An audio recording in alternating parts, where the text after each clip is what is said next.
محرم الحرام کا مہینہ آتا ہے تو کالے کپڑے لوگ پہننا شروع کر دیتے ہیں. ویسے فی نفس ہی کالا کپڑا پہننا شریعت کے اندر جائز ہے، اس کی کوئی ممانعت نہیں ہے. لیکن جب ایک چیز جو فی نفس ہی جائز بھی ہو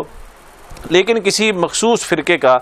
یا کسی مخصوص طبقے کا وہ شعار بن جائے اور اس کے ذریعے سے وہ اپنے مخصوص عقیدے کا اظہار کر رہا ہو تو پھر اسلام میں اس کی ممانعت ہو جاتی ہے. اس لیے کالا کپڑا اگر کوئی آدمی پہنتا ہے تو اس میں فی نفس ہی کوئی قباحت نہیں ہے، اس کے پہننے کی اجازت ہے. لیکن صرف محرم الحرام کے مہینے میں کالا کپڑا اس لیے پہننا کہ سوگ کا اظہار کیا جائے اس کے ذریعے سے، چونکہ سوگ اسلام میں ممنوع ہے تو اس کے اظہار کے لیے اس طریقے سے کالے کپڑے کو مخصوص کر لینا یہ بھی ممنوع ہوگا. تو اس لیے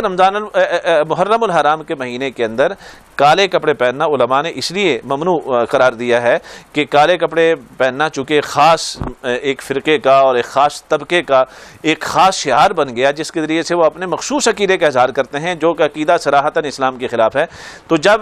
کسی مخصوص نشان کو کوئی مخصوص طبقہ اور مخصوص قوم اور مخصوص گروہ اپنی ایک علامت قرار دے اور اپنا شعار قرار دے تو اسلام پھر اس سے بچنے کا حکم دیتا ہے. جیسے میں نے آپ سے ابھی حدیث کی روشنی میں عرض کر دیا کہ 10 محرم الحرام کا روزہ یہود رکھتے تھے اور یہ 10 محرم الحرام کا روزہ عبادت بھی ہے، لیکن یہود کے ساتھ چونکہ اس ظاہری طور پر اس عبادت کے اندر ایک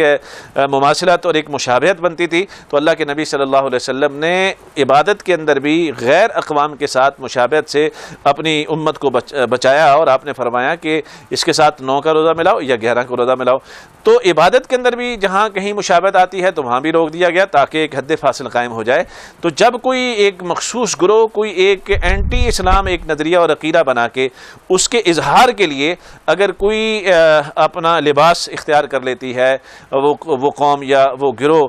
کوئی مخصوص لباس اختیار کر لیتے ہیں یا کوئی مخصوص اصطلاح اپنے لیے اختیار کر لیتے ہیں یا کوئی مخصوص وضاحت اختیار کر لیتے ہیں تو اسلام وہاں بھی ہمیں ان سے حد فاصل